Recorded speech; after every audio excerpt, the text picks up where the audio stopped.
Hey everybody, welcome back to Video Game Esoteric on our continuing series on the MiSTer FPGA DE-10 Nano board. And today we got a really fun video for you guys because we're going to be playing two-player Game Boy Advance games. Because the geniuses behind this project figured out how to run two instances of the same core at once so you can do multiplayer on MiSTer, and we're going to explain the entire process of how that works. Before we get too far involved though, do me a huge favor, go down below, hit like, subscribe, that notification bell definitely helps us out. And if you feel so inclined and want to support the channel, I got a Patreon link in the description below as well. But unlike most of the cores, this is going to require manual installation, and that sounds quite complex, but I can assure you if you can copy and paste and hit a download button, you will be fine. But if you go over to the main MiSTer GitHub and you go over to the consoles, you're going to see Game Boy Advance 2-player. And it's going to give you an entire rundown of everything that's going on with this core, because it does function slightly different even if it is the same console. It's just going to give you the hardware requirements. You're going to need at least 64 megabytes of expansion RAM or 128 megabyte module. At this point in time, I feel like most people have that, but if you don't, I highly recommend you picking one up.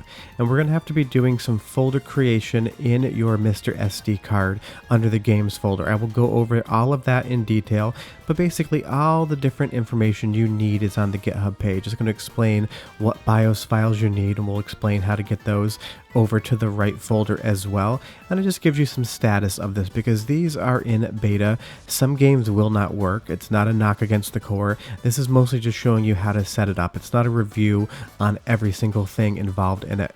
And the nice thing is too, and I'm not going to be showing it in the video because I'm HDMI capturing this, but you can use the analog I/O board as a second output. So you could have one instance of the core running on an HDMI TV, and you could have the other one on a CRT next to you. I don't think a lot of people are going to use it for that, but all you need to do is click buttons and make it work. But you'll see here, if we just download the zip file from the GitHub, for some reason, Google Chrome says that it's a not very often downloaded file, so you just need to click keep. That might not happen on your system, but it happened on mine. And all we're going to do is extract the files right here, wherever you downloaded them, and we're going to go into the folder. You're going to see a lot of content, but we only need one file, and that's going to be under releases. So just go ahead and double click that folder, and you're going to see they are dated. We're going to use the newest one, but that RBF file is basically the core that we're going to be copying over to the MiSTer SD root directory as well. So go ahead and just copy that, and you're going to come over and you're going to go into your MiSTer main installation. So like I said, just a quick copy and paste job. You've done it before, it won't be hard. And if you come over to console, you'll see all the other console RBF files.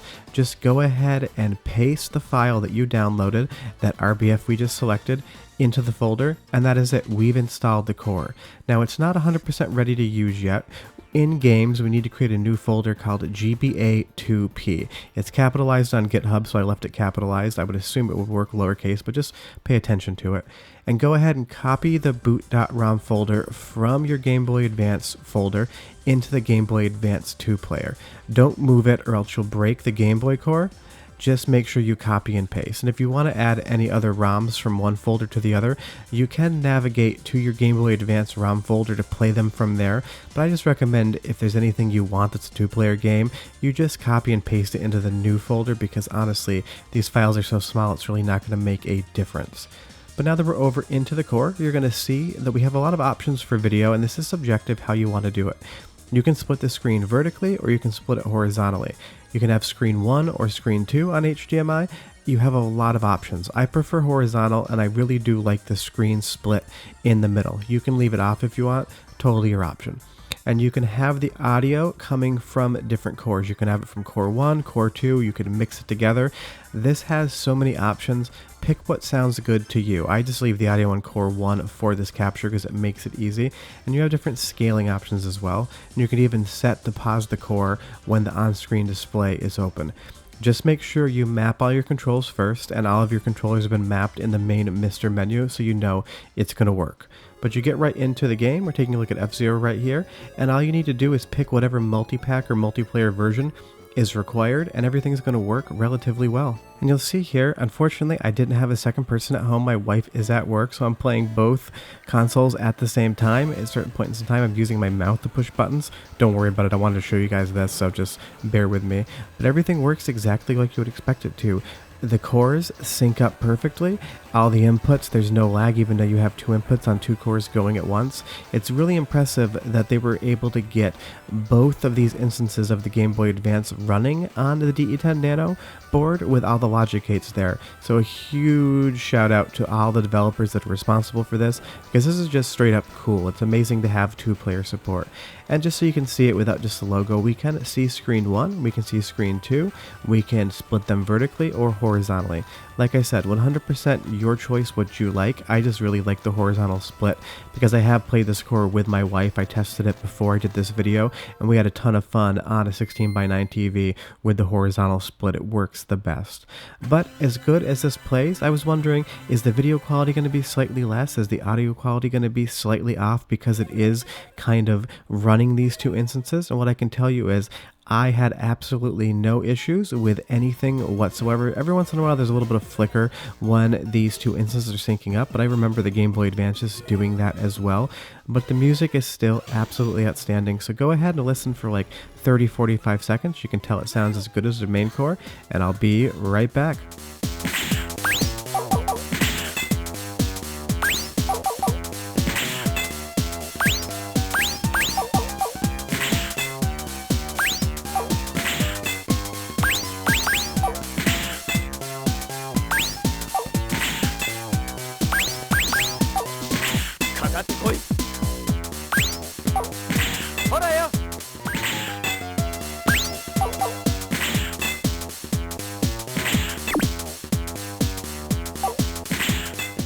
So yeah, just like I said in the original Game Boy Advance core review, and I'll leave a link to that video below, everything sounds absolutely incredible in the 2-player core as well. And like the GitHub mentioned, not every single game is compatible and your mileage may vary. I was not able to get Bomberman Tournament to link up.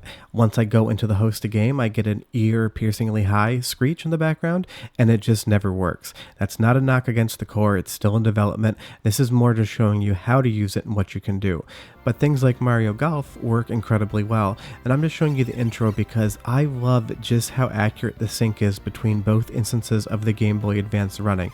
All the screen transitions, all the text, everything is frame to frame accurate, so they are running 2 Game Boy Advances in FPGA logic at the same time, and the sync is dead on the money. I don't know how hard that is, I'm not a coder, but I assume it's extremely hard, and I am very impressed by the entire process. But yeah, that is the Game Boy Advance 2-player core. It's absolutely incredible because how many times are you going to meet up with friends with 2 Game Boy Advances, 2 with the same cartridge and a link cable and play something like Mario Kart on the Game Boy Advance? It's going to be an extremely rare instance. But with MiSTer and the Game Boy Advance 2-player core, it makes it so much easier to enjoy the multiplayer experiences that the Game Boy Advance had to offer. Because even back in the day when the Game Boy Advance was on the market, I think maybe twice I played a link cable game with friends because not that many people had them or were interested in doing it. Short of that, if you have any questions or comments, I'll leave them down below. I love chatting with you guys. If you need any help setting this up, I'm happy to do it. But I will be back next Thursday with another episode in our MiSTer series. Like I mentioned earlier, do me a huge favor. Go down below, hit like, subscribe, and that notification bell definitely helps us out. But I can't praise the Game Boy Advance 2-player core enough. It's absolutely incredible to have all these great games on your couch with friends. See you next time. Bye-bye.